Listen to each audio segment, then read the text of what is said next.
I forgot to unmute my mic. Anyways, good evening, good afternoon, and assalamu alaikum to everyone who are watching us on three platforms: LinkedIn, YouTube, and Facebook. And today, again, Noman Aziz, I'm live with another LinkedIn live session. Today, we have an interesting topic, and we're going to talk about architecture and urban planning. So architecture, it's a branch of engineering. So what kind of career scope and options that you have in this specific branch of engineering, and where can you work, what you need to have in terms of skill set, what kind of qualifications that you need in order to grow in your career, and how can you really make your continuous professional development happen in a way that you grow in this field. So I'm not an expert of this field. That's why I have a special guest with me. I have Sana Malik from Pakistan. So I'm sure once she'll be in, she will introduce herself. Sana, very warm welcome to my live stream. And I think we can kick off with a brief introduction about yourself. Okay, so thank you, Numan, for inviting me in your show as a guest. I'm really privileged to have this honor.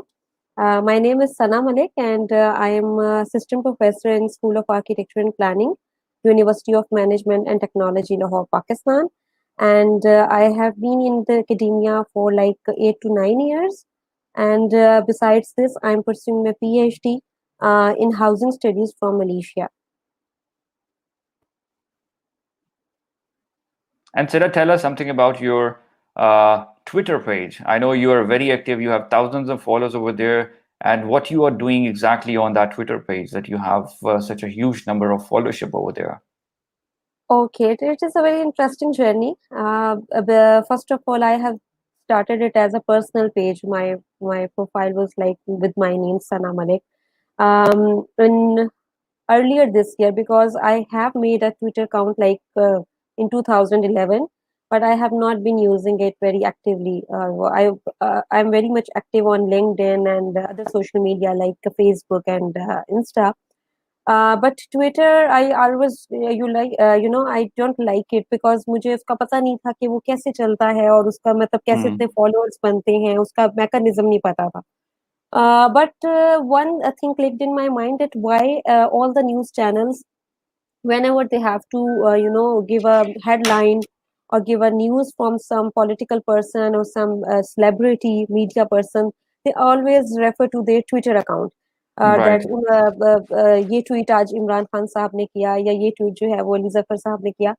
So I thought that it means that Twitter is above all the other social media जो है mediums. So that's why I thought that when I'm active on all other social media accounts, why should not I am active on this one? So this was the basic reason, and then I started using it, and obviously wanted to have my followers over there because मुझे लगता है कि academia से और हर topic पे मुझे बोलने का शौक है और I am a very sensitive person, तो मुझे जहाँ भी कोई बात नजर आती है want to raise my voice. तो ऐसे करते करते पहले तो मैंने इसको 6-5 months जो है शुरू में सना मलिक के नाम से ही रखा. But meanwhile I was actively tweeting on the PhD topic because मेरा वो Right. ऑनलाइन ऑनगोइंग जर्नी जो है वो चल रहा है इस टाइम, और जिसने मुझे बहुत ज्यादा जो है वो साइकोलॉजिकली, इमोशनली, मेंटली हर लिहाज से बहुत ज्यादा उसने मुझे ट्रांसफॉर्म किया है इन द लास्ट 2-3 years. तो उसके ऊपर मुझे बहुत अच्छा फीडबैक मिल रहा था और मेरे ट्वीट्स जो थे वो बहुत ज़्यादा उसके ऊपर इम्प्रेशंस आ रहे थे. It was a huge engagement of for my PhD tweets. So that's why I switched and rebrand my account as a PhD friend, and I'm dedicating it particularly to the PhD tweets. because I want to it be a raising voice from Pakistan, because Hmm. Pakistan की तरफ से वहाँ पे कोई ऐसा page और account नहीं है जो पाकिस्तान की तरफ से जो है वो PhD को रिप्रेजेंट कर सके, because there were very interesting accounts like having 100,000 followers and 50,000 followers from Canada or America or other countries. So that's why I thought to go in that direction and make it a leading voice for in perspective on a PhD for my country, Pakistan. So All this is right. the short story behind the Twitter thing. No, I think it sounds wonderful. So we have people watching us from all over the world on 3 platforms. So guys who are watching us out there, uh, please say hello in the comment section, and don't forget to mention your location so that we could know where are you joining from. And if you would like to ask any questions, then make use of the comment section, post your comments, questions over there. And in the last section or last segment of our session, we're going to take your questions, and our session would be kind of combination of Urdu and English language, because there are many people in Pakistan who are watching us. We would like to have some flavor of our national language plus English language, right? So सना, सबसे पहले मेरा आपसे जो सवाल है, मसलन जो engineering के ग्रेजुएट्स हैं, people who belong to engineering function, they know what architecture and urban planning is all about. But just for a layman or the students who are watching you out there, उनको आप कैसे समझाएंगी कि what are the main function of architecture, engineering, and urban planning? Okay, ये बड़ा interesting सवाल है, और इसका हम बहुत, because I am a teacher in, और मैं जो I have been a teacher to first year students जो आर्किटेक्चर में एडमिशन लेकर आते हैं, तो एंड बेसिक डिजाइन उसमें हम करवाते हैं। उसमें फर्स्ट ईयर में there is no architectural design studio, because architectural design को समझने के लिए, to understand it, they should be basics of design that is applied to every design. It is a graphic design or a creative design or any type of designing. So basically आप इसको यूं समझ सकते हैं कि जो architecture है ना, इसको एक आसान लैंग्वेज में और एक ले मैन के लिए, जिसको आर्किटेक्चर का नहीं पता या जिसको उसकी बैकग्राउंड का नहीं पता, इसको आप समझ लें कि इसमें आर्ट्स भी है, टेक्नोलॉजी भी है। This is a very unique field engineering की, जिसके अंदर जो है वो मिक्स है आर्ट का भी बिसाइड्स टेक्नोलॉजी। बिकॉज बाकी अगर हम इंजीनियरिंग की बात करें, civil engineering, mechanical engineering, electrical engineering, it is mostly based on technological terms, और उसके अंदर टेक्निकल थिंग्स बहुत होती हैं, ठीक है। लेकिन जो आर्किटेक्चर है, इसके अंदर एक फ्लेवर आता है आर्ट का, और साइकोलॉजिकल इम्पैक्ट जो ये क्रिएट करता है इन टर्म्स ऑफ जो बिल्डिंग्स का रिलेशन बनता है अपने इनहेबिटेंट्स के साथ, तो उसके अंदर आप स्पेसेस को कैसे डिजाइन करती हैं, इसके अंदर और सब फील्ड्स आ जाती हैं। इंटीरियर डिजाइनिंग है, लैंडस्केप आर्किटेक्चर है, प्लानिंग है, लेआउट प्लानिंग है, बिल्डिंग फसाद है, उसके बाद फिर आगे आप चले जाएं तो एनर्जी एफिशिएंट आर्किटेक्चर आ जाता है। सो इट इज इसको लेकर शुरू में लोग बहुत ज्यादा एक्साइटेड भी हो जाते हैं कि it's a very different field, but at the same time it is a very challenging field. और पाकिस्तान में इसके अंदर जो है प्रोफेशनली एक्सेल करना, it's definitely a very difficult thing to do, because यहाँ पे थोड़ा सा हमारा कल्चर ऐसा है कि कॉन्ट्रैक्टर और आर्किटेक्ट को थोड़ा सा सेम ही समझा जाता है। Hmm. we talking in terms of our local culture in Pakistan.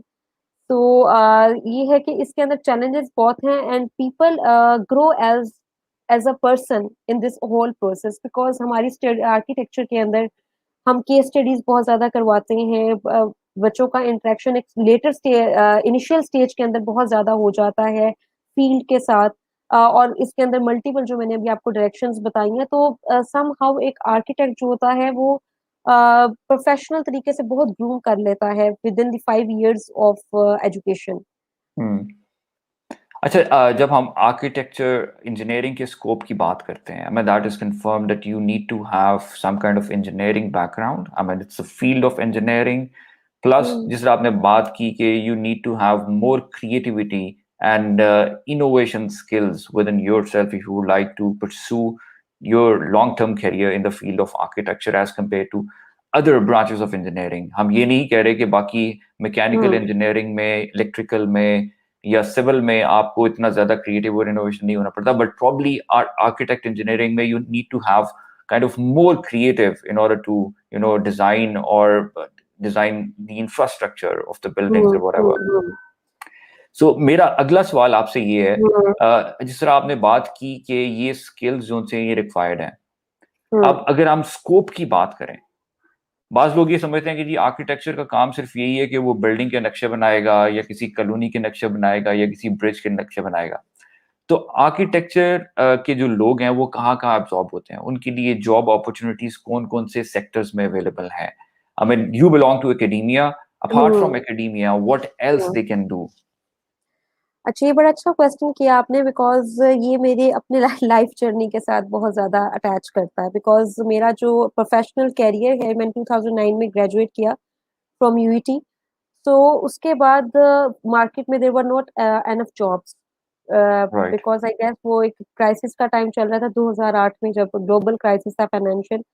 But generally अब with the passage of time, चूंकि सेचुरेशन ऑफ ग्रेजुएट्स बहुत ज्यादा होना शुरू हो गई है at that time, in our time there were few universities who were offering a degree in architecture. It was NC और UET and recently उस टाइम जो है पंजाब यूनिवर्सिटी ने स्टार्ट किया था। बट इस टाइम हम देखें तो लाहौर के अंदर ही जो है वो 10 से अबव जो है इंस्टीट्यूशंस ऐसे हैं जहाँ पे आर्किटेक्ट्स जो हैं वो बन रहे हैं, और उन्होंने फील्ड में निकलना है, और उनके लिए जॉब अपॉर्चुनिटीज का जो क्लैरिफिकेशन है वो बहुत इंपॉर्टेंट है। उन्हें पता हो कि हमें कहाँ कहाँ पे हम फिट इन हो सकते हैं। एग्जैक्टली। तो सबसे पहले तो आर्किटेक्ट्स को ये अपने दिमाग में बिठा लें, जो भी स्टूडेंट्स हैं उनको ये पता होना चाहिए कि जो आर्किटेक्चर है ये नीड है हर फील्ड की। ठीक है, चाहे वो आर्किटेक्चरल फर्म हो, चाहे वो मैनेजमेंट की फर्म हो, चाहे वो टेलीनॉर हो, चाहे वो जो है वो जैज हो।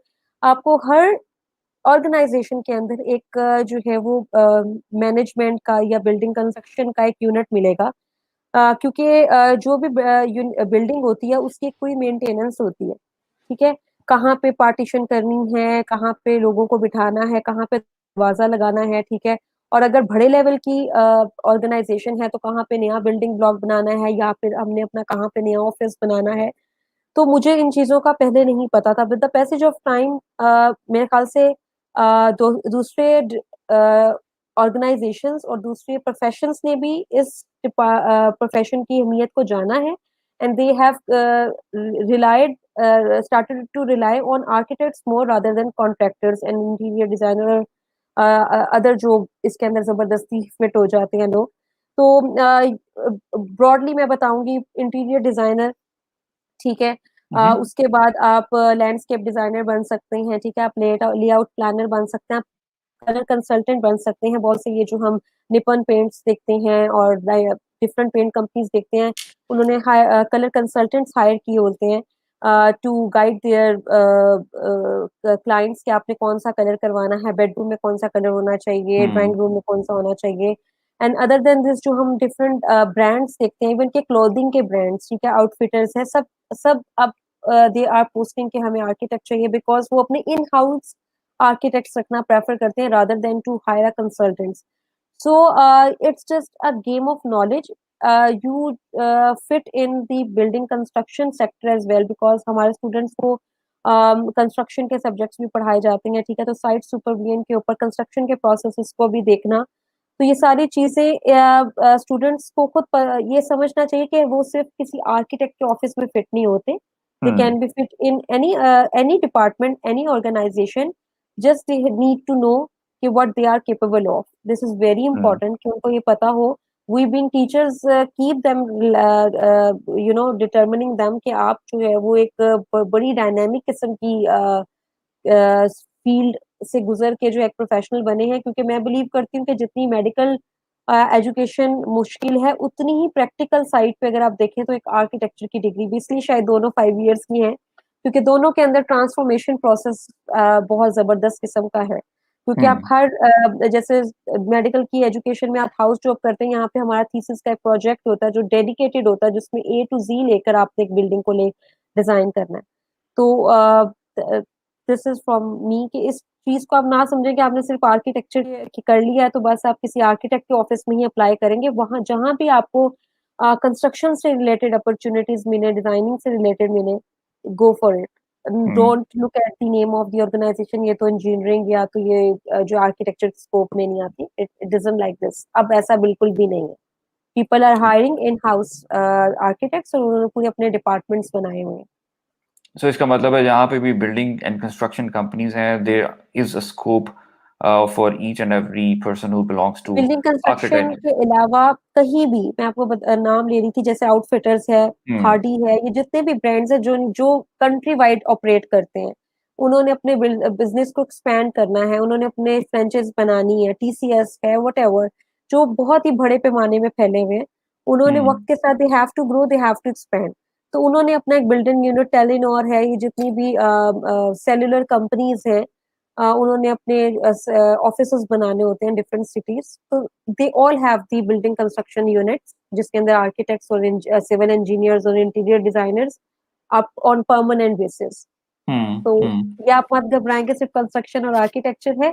स्टूडेंट्स जो नए एस्पायरिंग है to become architect, they should know कि they can fit it anywhere, because we are very multi dimensional people, क्योंकि हम मल्टी टास्कर भी होते हैं। डिजाइनिंग भी आ रही है, लैंडस्केप भी कर रहे हैं, प्लानिंग भी हम्म। कर रहे हैं, सस्टेनेबल बिल्डिंग रिपोर्ट्स भी बना रहे हैं, and then we can do research as well. So there is multiple domains where you can fit in after graduating as an architect. अच्छा, एक तो चीज होगी कि आपने इंजीनियरिंग की 4 साल की, 5 साल की, once you graduate then you have your entry ticket in your hand. What I call about degree, the degree is just an entry ticket. तब आपको वो Right. एंट्री टिकट मिल गई, आपने अपना करियर स्टार्ट कर दिया, let's say with a construction firm और with other industry जो आपने मेंशन की थी। हर कंपनी को एक आर्किटेक्चर की जरूरत पड़ती है। सो Mm. वंस आई उसके बाद क्या, if I would like to move up in the career ladder. मसलन जिस तरह उसको एचआर में हम बात करते हैं that you can go for certain certification, supply chain management में आप बात करते हैं तो आप हमेशा नई टेक्नोलॉजी सीखते हैं, नए tools and gadgets which are coming और bombarding our market every day, तो आपको वो Mm. चीजें सीखनी पड़ती हैं। इस तरह से अगर आप इंजीनियरिंग की बात करते हैं जिसमें पीएमपी पीएमपी एक मुझे याद है कि when I used to work for Descon back in 2007 and 8, so PMP was a big thing. पूरी कंपनी में कोई 2-4 बंदे होते थे जिनके पास पीएमपी की सर्टिफिकेशन होती थी, and nowadays everybody got a PMP certification, right? तो Yes. आज 2020 में what do you think, what kind of certifications, what kind of upskilling options are available for the people who belong to this specific industry? अच्छा, इसमें दो domains आ जाती हैं। They are to domains, ठीक है। हमारे जो ग्रेजुएट्स होते हैं, मैं उनके एक्सपीरियंस के ऊपर बात करूंगी, मैं बड़ी रियलिस्टिक होके बात करूंगी। मे बी मेरे थोड़े से ऑफ रोड हो जाए, लेकिन मैं थोड़े रियलिस्टिक डोमेन में बात करूंगी। There are two two major tracks हो सकते हैं, ठीक है।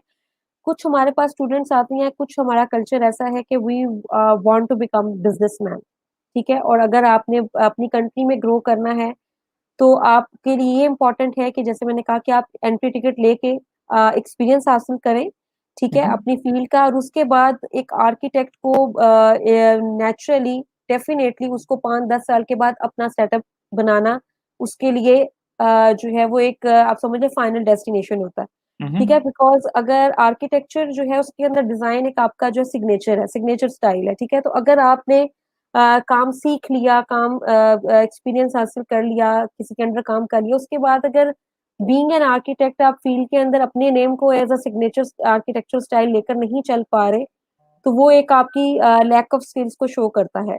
तो डेफिनेटली इसका जो एंड है वो है कि इंटरप्रेन्योरशिप में आके आपने अपना ऑफिस, अपना नेम, अपना ब्रांड, अपना अपना बिजनेस सेटअप करें आप, ठीक है। बिकॉज आर्किटेक्ट्स जो होते हैं वो एक टाइम तक किसी के अंडर काम करता है, उसके बाद उसने अपनी इंडिविजुअल बेसिस पे जो है वो फील्ड में नाम कमाना है, तो he has to establish his own office, his own office. और उसके अंदर फिर वो उसके डिजाइन जो है वो इतने उसके स्टाइल को रेप्लिकेट, जैसे हम नैयर अली दादा साहब की बात करते हैं, वो तो उस जमाने में आए जब इतना कंपटीशन नहीं था। बट द रियल कंपटीशन जो अब है कि जब इतने आर्किटेक्ट्स, इतने लोग निकल रहे हैं, तो आपका हार्ड वर्क ये है कि आप 5 to 10 years फील्ड में लगाएं, then you definitely go for your own business. Then if you want to go abroad, ये मैं पहले जो मैंने बात की वो मैंने लोकल सेक्टर की बात की कि अपनी कंट्री में रह के आपने कहाँ आपकी फाइनल डेस्टिनेशन होनी चाहिए। अगर आप अब्रॉड जाना चाहते हैं and you want to work with multinational firms, ठीक है, तो वहां पे फिर जाके नए जो हमारे पास जितने भी सॉफ्टवेयर्स हैं, रेविट है, हमारे पास इको डिजाइन है, डिफरेंट हर फील्ड के अंदर, आर्किटेक्चर के अंदर जैसे ऑटोकैड एक बेसिक स्टार्ट हुआ था, जैसे आप बिल्डिंग बना लेते हैं, उसके बाद अगर आपने बिल्डिंग का एनालिसिस करना है, आपने बिल्डिंग को कंट्रोल करना है, बिल्डिंग की एनर्जी एफिशिएंसी निकालनी है, तो उसके अलहदा से सॉफ्टवेयर्स हैं। देन गो फॉर दैट, उन सर्टिफिकेशंस के लिए जाएं, उनके लिए जाएं एंड गो अब्रॉड, वहां से सीखें।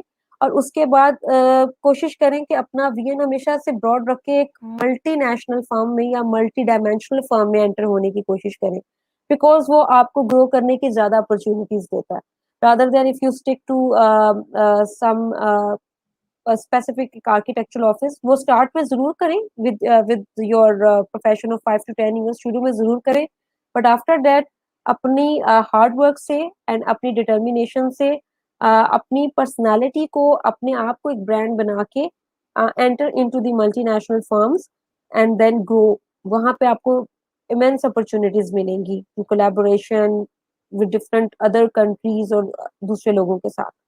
तो इसमें दो ट्रैक्स हैं, क्योंकि कुछ लोग होते हैं वो अपनी कंट्री में रह के काम करना चाह रहे होते हैं, तो दे डेफिनेटली एम कि वो पहले काम सीखें कि पाकिस्तान में काम होता कैसे है, कॉन्ट्रैक्टर से काम कैसे निकाला जाता है, यहाँ पे लेबर से कैसे काम निकाला जाता है, ये सारी लैंग्वेज उनको पता होनी चाहिए कि फील्ड में क्लाइंट्स को हैंडल कैसे करते हैं। तो उसके बाद ये सारे टैक्टिक्स समझ के then they are definitely for their own office. Right.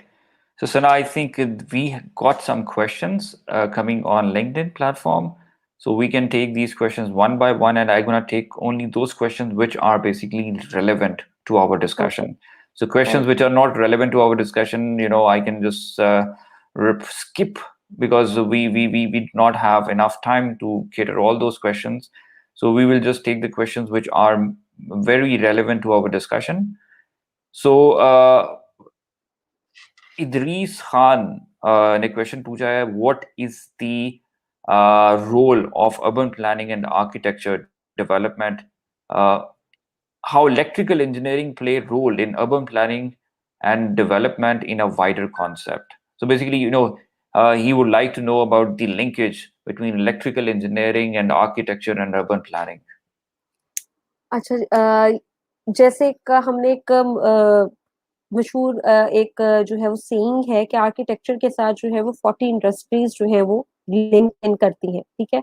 उसके अंदर आप बिल्डिंग मटेरियल्स को देख लें, आप सैनिटरी के आइटम्स को देख लें, आपने इलेक्ट्रिकल प्लान बनता है आपकी बिल्डिंग के अंदर, सबसे पहली तो बात, ठीक है। सीवरेज का प्लान बनता है, तो ये सारी है, सीवरेज का सिविल इंजीनियरिंग से ताल्लुक है, ठीक है। मैकेनिकल प्लान का जो है वो मैकेनिक्स के साथ के बिल्डिंग के अंदर एयर कंडीशनर्स जो है वो HVAC का कितना लोड होगा। इलेक्ट्रिकल प्लान बनता है प्रॉपर बिल्डिंग का कि उसके अंदर कहाँ पे आपके स्विचेस आएंगे, कहाँ पे लाइट्स आएंगी। तो ये तो एक बड़ा बेसिक सा है, ठीक है। उसके बाद अगर आप थोड़ा सा इसका बहुत ज्यादा आप समझ लें कि पर्टिकुलर रूल जानना चाह रहे हो, तो जैसे बहुत सी बिल्डिंग टाइप्स होती हैं, जैसे सिक्योरिटी की बिल्डिंग्स होती हैं, उसके अंदर इलेक्ट्रिक सिस्टम्स जो हैं वो इतने ज्यादा एफिशिएंट होने चाहिए कि जो बिल्डिंग को कंट्रोल कर रहे हो, जो एक एक सेंसर्स होते हैं, जैसे आप अगर रूम में अगर आपने स्विचेस नहीं भी है, ठीक है, तो अगर आप किसी रूम में एंटर हो रहे हैं तो बेस्ड ऑन आपने इतनी हाई फाई किस्म की इलेक्ट्रिकल जो है वो लाइट्स लगाई हुई है कि बाय सेंसिंग वो आपकी मूवमेंट से ऑन एंड ऑफ हो जाती हैं। तो आई गेस बहुत ज्यादा बड़ा कनेक्शन है आर्किटेक्चर के साथ। आप ये समझ लें कि आर्किटेक्चर सेंटर है और उसके इर्द गिर्द उसके पेरिफेरी के ऊपर जो है वो ये सारी फील्ड्स आती हैं जो इक्वली इम्पोर्टेंट है और इसके साथ रोल प्ले कर रही हैं। इसी तरह अर्बन प्लानिंग के अंदर भी ऐसा ही है कि जब आप रोड के ऊपर, मुझे क्योंकि मेरी प्रॉपर डोमेन नहीं है अर्बन प्लानिंग, बट स्टिल उसके अंदर ये होता है कि जैसे आप रोड नेटवर्क है, आपके इलेक्ट्रिक जो कार सिग्नल्स हैं और इस तरह से ये सारी चीज अगर इलेक्ट्रिकल इंजीनियरिंग के बगैर इट इज नॉट पॉसिबल कि आप उसको इंटीग्रेट किए बगैर आप कोई अर्बन प्लान या आर्किटेक्चरल प्लान बना दें।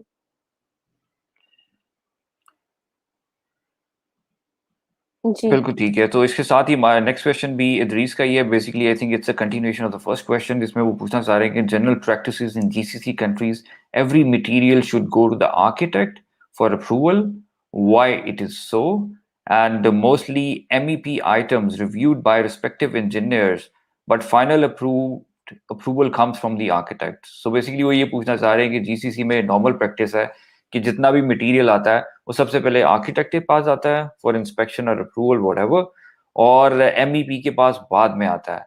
So that's what he would like to know, that why that's the general practice in this specific way. अच्छा, वो इसलिए क्योंकि मटेरियल जो है, अब मैं इसका कनेक्शन आपको बताती हूँ. फर्स्ट ईयर आर्किटेक्चर के साथ हम बच्चों को एक प्रैक्टिस करवाते हैं टेक्सचर की, ठीक है, जिसमें हम कहते हैं कि सीन टेक्सचर और फीलिंग वाले टेक्सचर, ठीक है. तो बहुत से आपने मटेरियल्स ऐसे देखे होंगे जिनको आप सिर्फ देखने से आपको पता चलते हैं, अगर आप उनको हाथ लगाएंगे तो आपको वो फीलिंग नहीं आती, ठीक है. लेकिन कुछ मटेरियल्स ऐसे होते हैं, ठीक है, जिनको हाथ लगाएं तो उनकी फीलिंग आती है. तो अगर आप लेट से ये जो नॉलेज है, चूंकि आर्किटेक्ट्स को पढ़ाई जाती है, ठीक है, कि कौन सी बिल्डिंग के लिए, कौन सी स्पेस के लिए कौन सा मटेरियल लगना चाहिए, ठीक है. लेट्स से अगर कोई प्ले एरिया है तो वहां पे आप सॉफ्ट फ्लोरिंग करेंगे रादर देन कि आप वहां पे कंक्रीट ब्लॉक्स लगा दें. इसी तरह अगर कोई हॉस्पिटल है, ठीक है, तो वहां पे कहाँ पे ब्लाइंड पीपल का सेक्शन है, वहां पे कैसी फ्लोरिंग होनी चाहिए, वहां पे कहाँ पे हैंडल आनी चाहिए. तो ये जो सारी टेक्निकलिटीज होती हैं, ये चूंकि आर्किटेक्चर में पढ़ाई जाती हैं और आर्किटेक्ट्स को इसकी बेटर सेंस होती है, बिकॉज वो बिल्डिंग को डिजाइन करते हैं with perspective of people user comfort. जबकि जो इंजीनियर्स होते हैं वो थोड़ी सी टेक्निकल टर्म्स में, अच्छा इसकी कैपेसिटी कितनी है, ये कितना इसको लोड को ले लेगा. So I guess that's the reason कि ये वन ऑफ द रीजन मेरे नजदीक तो ये रीजन है कि इस वजह से आर्किटेक्ट्स को जो है वो they are giving the right to give approval of the suggested material for the space, अगर कोई भी बिल्डिंग अप्रूवल करवाना है. Right, Sarah. Thank you very much for answering these questions. So, इससे पहले कि मज़ीद question chat section में, I'll move towards my next question. So, we all know that fourth industrial revolution gonna happen, or is happening all around us. So, automation is one of the biggest threat to the existing jobs. आप इसको threat कहें, or you would say that automation is a great opportunity for all the jobs to upskill their skill set. तो automation और architect engineering में आप क्या connection देखती हैं? आपको क्या लगता है कि जो ऑटोमेशन के आने से आर्किटेक्ट इंजीनियरिंग की फील्ड जो सी है मजीद इनहांस हुई है, और what are the benefits that you can take from technology, and you can utilise technology in your favour in this specific industry? तो इसमें बहुत एस्पेक्ट्स आर इन्वॉल्व्ड.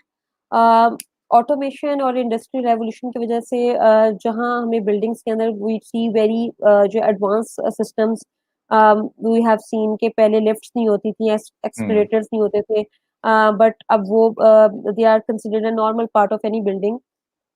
लेकिन उसके साथ हमारे पास इसका नेगेटिव एक्सपेक्ट ये पड़ा है कि देयर इज पोल्यूशन, और वहां पे थोड़ी सी एनवायरमेंटल, हमारी इन्वायरमेंट को इम्पेक्ट किया है. लेकिन लेकिन इस चीज के अंदर जैसे पार्किंग है, पहले पार्किंग प्लाजास जो थे उनका कॉन्सेप्ट नहीं था. आपको अंडरग्राउंड पार्किंग करनी पड़ती थी या on on the ground parking, but अब आपको मशीनरी ऐसी अवेलेबल है जो कि आपकी गाड़ी को उठा के from one floor it can park up to the 10th floor. And it is very mechanical system के ऊपर जो है वो पूरी की पूरी कम स्पेस के ऊपर, जहां आप सिर्फ दो गाड़ियां खड़ी करने को की पार्किंग को समझते हैं, वहां पे आपकी एट अ टाइम 20 और 30 कार्स जो है वो पार्क हो रही थी, just because of this availability of automation. लेकिन वही बात है कि इसके अंदर सिस्टम्स जो है हमारे पाकिस्तान के अंदर अभी इस तरह से आए नहीं है, तो उसको मैं नहीं कर सकती. लेकिन जो बाहर की कंट्री में हम देखते हैं कि वहां पे बहुत ज्यादा इस चीज ने इम्पेक्ट किया है, कि सॉफ्टवेयर्स लग गए हैं, ठीक है, आपने आपकी एंट्री और एग्जिट को कंट्रोल कर रहे हैं, ठीक है. तो security systems are more better in terms of an architectural building के अंदर. और जैसे छोटी छोटी स्पेसेस के अंदर you can have your 300 square foot है, ठीक है, तो उसके अंदर आपके पास आपका डाइनिंग भी हो रहा है, आपका ड्राइंग भी हो रहा है, just because of efficient use of the spaces based on the you know tiny furniture जो फोल्ड हो जाते हैं, फोल्ड होके they can compact the space. तो आई गेस दोनों चीजें इसकी अच्छी हैं, लेकिन इसके अंदर सबसे इम्पोर्टेंट पार्ट ये है कि जो यूजर है उसको कितना कंफर्ट मिल रहा है. अगर तो यूजर का कंफर्ट जो है वो inside the building and outside the building achieve हो रहा है, and it is again based on the architect जो कि पर्टिकुलर बिल्डिंग या प्रोजेक्ट को लेकर चल रहा है। तो उसके ऊपर बहुत बड़ी रिस्पॉन्सिबिलिटी आ जाती है कि वो इस ऑटोमेशन और इस तरह की फैसिलिटीज को जो है वो यूज करे for the betterment of the people. Right. तो इसका मतलब है कि technology is there to help you guys. बिल्कुल। जिस तरह बाकी सारी फील्ड्स में, मेडिकल फील्ड में टेक्नोलॉजी एडवांसमेंट की वजह से बहुत सी चीज़ों में तेज़ी आ रही है, और ये आप हम्म। कह लें कि बहुत सी चीज़ें आसान हो गई हैं। रिपीटेटिव टास्क जो उनसे थे, जो जो बार बार आप एक ही काम करने के लिए आपको दोबारा से मैनुअल काम करना पड़ता आसान था, कर दिए, टेक्नोलॉजी के। लेकिन अगेन उन्होंने कहीं ना कहीं क्रिएटिविटी को कम कर दिया, बिकॉज अगर आप देखें ना, अगर आप टेक्नोलॉजी पे बहुत ज्यादा डिपेंड करना शुरू कर दें तो आपकी एफिशिएंसी खत्म हो जाती है। हम्म। मतलब पहले हम जो है वो ड्राइंग्स करते थे, एक स्केच, एक बोर्ड के ऊपर हमने टी स्केयर पकड़ा हुआ है, सेट स्केयर पकड़ा हुआ है, उसके साथ हम कर रहे हैं। अब जो है वो जैसे ऑटो कैड आ गया, स्केचअप आ गया और different 3D Max, so they are equally good, but उससे पहले एक ट्रेनिंग रहना बहुत जरूरी है, और स्टूडेंट के लिए वो ट्रेनिंग बहुत जरूरी है। If there are no availability of any software or technology, hmm. then they are capable enough to survive, और वो अपने skills की basis पे survive कर सके, and they can make decisions and make solution out of that. Very well. अच्छा sir, अब जो मेरा क्वेश्चन है वो क्वाइट बेसिक लेवल का है कि मसलन बहुत से बच्चे जो अभी स्कूलों में हैं, who are actually in their high school, and they are looking forward कि उन्होंने दी one day they would like to become architect, and they would like to pursue their career, and they want to go for higher studies. तो school से university तक का जो सफर है, आप क्या सोचती हैं अगर किसी ने अपने माइंड में ये टारगेट रखा हुआ है कि उसने आर्किटेक्ट इंजीनियरिंग में जाना है, तो उस बंदे को कैसे क्या सोचना चाहिए, कैसे सोचना चाहिए, कौन से स्किल जोन से हैं उन पे काम करना चाहिए? ड्राइंग जैसे हो सकती है कि मतलब अपनी ड्राइंग पे उनको काम करना चाहिए। उसके अलावा और कौन-सी चीज़ें हैं जो आपकी नज़र में इम्पोर्टेंट है कि उनका स्कूल से लेके जो यूनिवर्सिटी तक का सफ़र है, उसमें वो पढ़ाई के साथ-साथ उन स्किल्स पे भी काम करें? And hmm. प्लस इस क्वेश्चन का जो दूसरा हिस्सा है कि वंस यू हैव ग्रेजुएटेड, तो हम्म। अब आपका प्लान ये है कि you would like to pursue your career in academia, and for hmm. Academic career you need to have your PhD degree. So for PhD, what kind of options are available in Pakistan and what kind of options are available out of Pakistan? आपका चूंकि experience है, you're also doing PhD from Malaysia. So tell us that how the whole paradigm could work from school to university and university to higher studies. I should talk about my experience, और generally मैं उस experience से लोगों को बताऊं या अपना experience share करूं, थोड़ा सा ये मुझे क्लियर कर दें, क्योंकि I मेरा mean, बड़ा इंडिविजुअल किस्म का है। मैं उसको जनरली जनरली बता देती हूँ। जनरली बता अच्छा। दें, फॉर एग्जांपल मैं स्कूल में हूँ, मैंने एक खाका तैयार किया अपने ज़हन में कि जी आज से 5 साल बाद, 6 साल बाद I hmm. Would like to become an architect.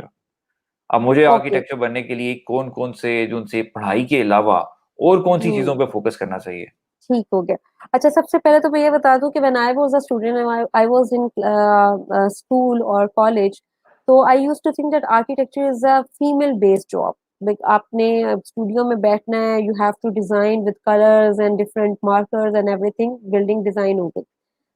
But when I actually stepped in the architecture degree, so I came to know by the second year that it is a male oriented. मुझे लगा ठीक है, but hmm, it is a male oriented field because designing a building is just one part of or one side of the picture. उसकी जो दूसरी picture है वो सारी रिलेट करती है लेबर के साथ, कॉन्ट्रैक्टर के साथ, साइट के साथ, ठीक है, जिसके अंदर अगर आज से 10 साल पहले की बात करूँ तो इट वाज वेरी डिफिकल्ट, इतना कॉन्सेप्ट नहीं था फीमेल आर्किटेक्ट्स का। होना शुरू हो गया था, लेकिन उससे पहले ज्यादा मेल आर्किटेक्ट्स थे फील्ड के अंदर। तो ये तो सबसे पहले मैं बता दूं स्पेशली गर्ल्स को who want to become an architect के it's not only a female based job, ठीक है ना। It's a field domain job कि आपको फील्ड में भी जाके काम करना है। इट्स नॉट हुँ, ओनली जो अगर आपने अपने प्रोजेक्ट्स करने हैं, अगर तो आपने लेट से किसी के अंडर काम करना है तो देन यू कैन, एक किसी हद तक आप ऑफिस में रह सकते हैं, लेकिन अगर आपने अपनी कंसल्टेंसी लेकर चलनी है तो number one field, second communication, ठीक है, कि आपका कम्युनिकेशन स्किल होना इज वेरी मच इम्पोर्टेंट, क्योंकि आपका बिजनेस चलेगा क्लाइंट्स की बेसिस के, क्लाइंट्स आपके पास आएंगे with the communication and with your work, ठीक है। तो वर्क तो इंसान सीख लेता है, लेकिन it is a very important think कि आपकी पीआर हो, और PR is based on your communication skills, ठीक है, हम्म। कि आप अपने काम को सेल कैसे करते हैं, अपने काम को मार्केट कैसे करते हैं। और मेरा ख्याल है कि इट्स माय सजेशन और मेरी पर्सनल विश है कि, और मे बी इसके अंदर फ्यूचर में जाके मैं काम करूँ, कि मार्केटिंग का एक सब्जेक्ट जो है वो लाजमी होना चाहिए आर्किटेक्चर की एजुकेशन के अंदर। बिकॉज इस फील्ड का जो एंड है, आप समझ लें कि it is a consultant job, a consultancy. उस कंसल्टेंसी के ऊपर प्रोजेक्ट्स आपके पास आते हैं, आप अपना काम सेल करें, तो इट इज वेरी इंपॉर्टेंट कि आपको वो मार्केटिंग आनी चाहिए, ठीक है। तो कम्युनिकेशन, आप ये सारा field based, and third is observation. आपकी बहुत ऑब्जर्वेशन अच्छी होनी चाहिए। आप कहीं जाएं तो आपको, अगर आप स्कूल में हैं या कॉलेज में हैं, तो आपके अंदर ये होना चाहिए कि इस बिल्डिंग को मैं उसकी स्पेस को देखे, उसकी एम्बियंस को देखे। If you are in a hotel तो देखे लॉबी में कैसे स्पेस को सेट किया है, बेडरूम को वहां पे कैसे किया है, लाउंज के अंदर छोटी स्पेसेस होती हैं हमारी, उनको उस स्पेस को कैसे डिजाइन किया। तो three things are very important, जो आपको थोड़ी थोड़ी इसके ऊपर वर्किंग स्टार्ट कर देनी चाहिए, और इसके ऊपर सोचना शुरू कर देना चाहिए कि if I am going to be an architect, then I have to be good in the field, I have to be good in the communication, and I have to be good in the observation. This is for the aspiring students. Okay, then the second part of your question, that who has become an architect, ठीक है, और उन्होंने उसके बाद academia में अपने career को pursue करना है, तो डेफिनेटली एकेडेमिया के अंदर इट इज वेरी इंपॉर्टेंट कि आप बैचलर्स डिग्री के बाद मास्टर्स करें और अपनी पीएचडी को करें। It is very important. उसके लिए इम्पोर्टेंट ये है कि आप जब एक दफा एकेडेमिया में एंटर हो जाएं, ठीक है, तो आपके अंदर खुद से भी अर्ज होना शुरू हो जाती है। बिकॉज आपको, आप जब किसी को टीच करना है, को एंजॉय करना शुरू कर देते हैं, तो आप you at the same time आपका दिल करता है कि आप भी कुछ नया लर्न करें। तो I guess it is very important कि आप जब, और इसके अंदर आपको ये मैं मशवरा दूंगी कि आप सिंपल आर्किटेक्चर के अंदर मास्टर्स ना करें। आप कोई एक फील्ड जो आपको अट्रैक्ट करती हो, जिसके अंदर you think that you can perform better, आपका रिसर्च इंटरेस्ट है, और उसके अंदर आप जो कंट्रीब्यूट कर सकते हैं टू योर कंट्री और टू द न्यू नॉलेज, ठीक है, तो उस फील्ड को पकड़ें।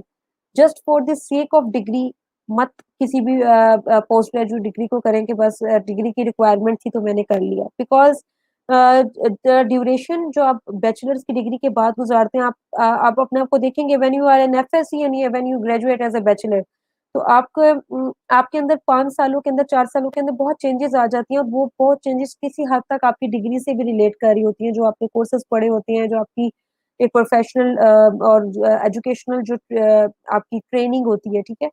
तो आई ऑलवेज प्रेफर और आई ऑलवेज एडवाइज कि आप आर्किटेक्चर के अंदर या किसी भी फील्ड के अंदर आप अगर मास्टर्स या पीएचडी कर रहे हैं, स्पेशली मास्टर्स, क्योंकि मास्टर्स एक इंटरमीडिएट डिग्री है और पीएचडी तो डेफिनेटली एक स्पेसिफिक बेस्ड होती है। बट अगर आप मास्टर्स को भी एक स्पेसिफिक बेस के अंदर लेकर चलें अपने रिसर्च इंटरेस्ट के अकॉर्डिंगली, देन वो आपको बहुत ज्यादा हेल्प आउट करता है when you choose for PhD. Because उस टाइम पे आपको पीएचडी के अंदर ये सोचना नहीं पड़ता कि मैं आप कौन सी फील्ड लूँ या मेरा किस फील्ड में इंटरेस्ट है, आपको सोचना नहीं पड़ता, जो कि this is a very crucial thing.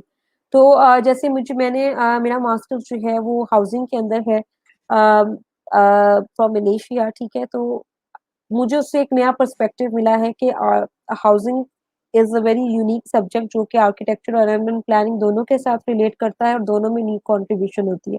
और हाउसिंग रिसर्च जो है वो हमारी कंट्री में वैसे भी बहुत ज्यादा लिमिटेड थी in the previous decades. So I thought that I should publish research papers and do some research projects so that I can contribute in this domain to my country.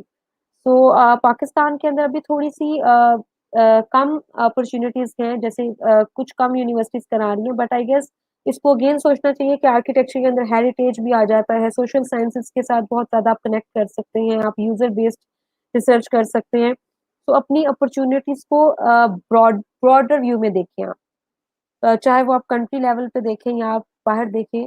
तो ये मेरा जो है छोटा सा अपने एक्सपीरियंस से I would like to share कि इसके ऊपर वर्किंग करें। Right, thank you very much. मेरे ख्याल से जो यंग स्टूडेंट्स देख रहे हैं या देखेंगे इस रिकॉर्डिंग को, then it gonna help them really out that जो अगर उन्होंने माइंड में ये टारगेट रखा हुआ कि one day they should become architect engineer, तो उनको कौन कौन सी चीज़ों पे काम करना है apart from your.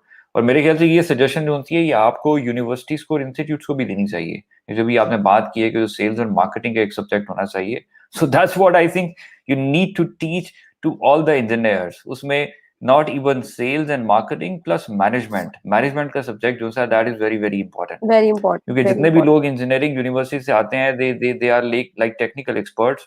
I mean engineering में वो बहुत अच्छे होंगे, but Yes. once you get into an organization, then you need to have certain sort of people skills.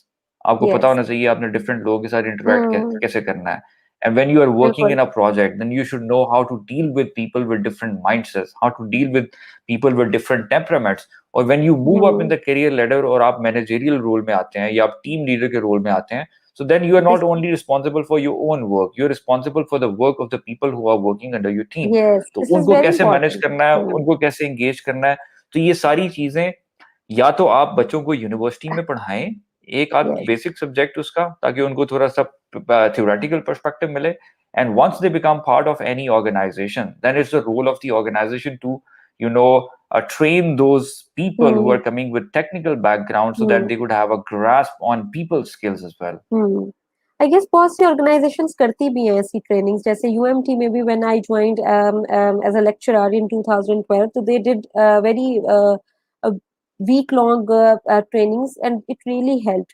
But again जो आपकी सजेशन है कि जो मैनेजमेंट है, और क्योंकि वो चीज आपके कैरियर पर ज्यादा इम्पैक्ट हो रही होती है, to deal with the people, to deal different people with different temperaments, वो आपके कैरियर को ज्यादा इम्पैक्ट करता है when you become once in the professional field as compared to your technical skills and expertise. तो और अगर वो आप अंडर ग्रेजुएट लेवल के ऊपर करें, तो वो मेरे ख्याल से ज्यादा इनबिल्ट अच्छे तरीके से लोगों के अच्छे मैनेजर्स बना सकेगा, और वो they can be really in managing their work as well as their working relationships. तो this is a very good suggestion, और इंशाल्लाह ताला अल्लाह ताला ने मौका दिया तो मेरे माइंड में भी है, और इंशाल्लाह ताला इस चीज पे जरूर काम होगा इंशाल्लाह, आर्किटेक्चर के अंदर जहाँ पे मैं यूएमटी के अंदर. जी. तो आपने एक और बहुत इंटरेस्टिंग बात की जिसमें आपने कहा कि आपकी ये सोच थी कि probably it's a female dominated profession, but once you got into this profession then you realize it's like a male dominated profession, just like many Yes. other professions, especially in the technical industry. हम्म. लेकिन पाकिस्तान में तो मेरे ख्याल से एक dilemma ये भी है कि इवन के जब आप मेडिकल की बात करते हैं, मेडिसिन की बात करते हैं, तो उसमें जो मेडिकल यूनिवर्सिटीज में लड़कियां होती हैं, उनकी जो रेशो है वो लड़कों की निस्बत ज्यादा होती है. But when you go to the practical world, तो हॉस्पिटल्स में आपको मेल डॉक्टर ज्यादा मिलते हैं as compare to female doctors. तो पाकिस्तान का तो मेजर डायलेमा ये है कि बहुत सी लड़कियां जो होती हैं वो यूनिवर्सिटी में डिग्रीज करती हैं, इंजीनियरिंग में भी बिल्कुल. और बिल्कुल. मेडिकल में भी, और भी बहुत सारी फील्ड्स हैं, इवन के HR, हाँ, फाइनेंस, यहाँ पे मैं मार्केटिंग. ये कोट करना चाहूंगी उसमें कि से when I was 60 a to student. 70% they got married and then they do not continue their profession. So I think बिल्कुल ऐसे. पाकिस्तान की जो हायर एजुकेशन है, इवन के पाकिस्तान के जो लोग हैं, उनको इस चीज के बारे में सोचना पड़ेगा क्वाइट सीरियसली कि जब एक डॉक्टर हुकूमत के खर्चे पे बनता है, या एक इंजीनियर हुकूमत के खर्चे पे बनता है, या इवन एक मैनेजमेंट प्रोफेशनल जब हुकूमत के खर्चे पे पड़ता है, तो उसके ऊपर हुकूमत की टैक्स पेड, जो लोगों ने टैक्स के भरोसे पे पैसा दिया होता है, उसकी एक खास इन्वेस्टमेंट हुई होती है उसके ऊपर. And when they become married then they just leave it, और वो इन्वेस्टमेंट जो सी है वो बिल्कुल इन वेल चली जाती है, जिसकी वजह से बहुत से जो मेल हैं, जो लड़के हैं, मेल्स होते हैं, वो बिल्कुल. बेचारे जो से हैं वो अपने डिजायर्ड फील्ड में कैरियर परसू नहीं कर पाते. और बहुत से जो लोग बिल्कुल. जो से हैं वो FSC के बाद बेचारे कुछ नहीं कर पाते, to be very honest. I know lot of people, बिल्कुल ऐसे ही है. बहुत से एक्चुअली ऐसे. मैं यहाँ पे ये कोट करना चाह रही थी, जैसे हाँ, when I was a student in UET, तो there were only 4 boys in our class and there were 35 girls in our class, and उनमें से उन 35 गर्ल्स में से I guess only 10 are working, 10 to 12 are working, and other are not working. So इसके साथ लेकिन जो बहुत बॉयज सी. होंगे चार के चार, चारों के चारों काम कर रहे हैं, हाँ, बिकॉज वो दे हैव चारों के टू अर्न चारों ब्रेड एंड बटर. देवर. तो इसका तो मतलब है इसके कि साथ बहुत सी ना लिंक्स है इसके साथ. सोशल हमारा सेटअप भी थोड़ा सा, क्योंकि being a female I know कि क्या मुश्किलात आती हैं after marriage. Sometimes your husband is not supportive, sometimes your in laws not supportive. तो इसके साथ बहुत सी चीजें लिंक अप करती हैं. एक सोशल डायलेमा आप इसको समझ लें, जिसके ऊपर बात करने की भी जरूरत है, और इसको शायद हुकूमती लेवल पे लेकर चलने की जरूरत है कि अगर किसी को स्कॉलरशिप दे रहे हैं, या अगर वो किसी को अपने इंस्टीट्यूशन में जगह दे रहे हैं या सीट दे रहे हैं, तो उससे या तो कोई बॉन्ड साइन करवाएं या तो कोई कॉन्ट्रैक्ट करवाएं कि they have to contribute to the back to the community exactly. जिस भी फॉर्म में है, but they have to either for to work from home या फिर बाहर किसी ऑर्गेनाइजेशन, जो भी कैपेसिटी, जो भी वर्केबिलिटी बनती है। तो इट इज वेरी इंपॉर्टेंट, ये भी एक बहुत डोमेन है, इसके ऊपर भी काम करने की भी जरूरत है। क्योंकि this is actually very very unfair. और आज हम बात करते हैं कि जी we need to have gender balance, so somehow gender balance भी करते हैं हम। हमारी यूनिवर्सिटीज में लड़कियों की तादाद ज्यादा होती है एज कम्पेयर टू यस, लड़कास। उसके बाद जेंडर बैलेंस करने के बाद फिर हम इंक्लूजन की तरफ जाते ही नहीं है कि भाई अब इनको पढ़ा दिया है, अब लड़कियां ग्रेजुएट हो गई हैं, अब इन लड़कियों को इंक्लूसिव कैसे करना है इंडस्ट्री में कौन सी ऐसी चेंजेस लानी है जहाँ पे इनको इनके काम को फैसिलिटेट किया जाए। अगर कोई बिल्कुल। वर्किंग मदर है, she can not come to office, then how can we facilitate her by providing her the yes, opportunity to इसके लिए वर्क मेरे फ्रॉम ख्याल होम। से एक अलहदा अलहदा मिनिस्ट्री बननी चाहिए इसके लिए। एग्जैक्टली। सो देयर क्योंकि आर ये एक्चुअली ऐसी लेडीज आपको डीप ह्यूज नंबर में मिलेंगी in every province, in every city. They are educated, और एक फीमेल जितनी अच्छी मैनेजर होती है, she is managing a home, ठीक है ना, she is managing kids and everything, ठीक है, तो व्हाई शी कांट वर्क? तो this is very important. Well, Sana, thank you very much. I think thank you. today's live session time is over. It was a very wonderful and interesting discussion with you, and thank you very much for sharing your knowledge and experience with us. And I'm sure it will add value to many people out there who have interest in the field of architecture and engineering.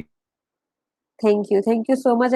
I wish and I hope कि मैंने जो छोटा सा मेरा experience है, जो मैंने share किया है, वो लोगों के लिए हेल्पफुल होगा, and they have enjoyed listening to my experiences, और उनको कहीं ना कहीं कोई थोड़ी सी गाइडेंस भी मिल जाए, किसी एक को भी मिल जाए, तो I think I have done my job.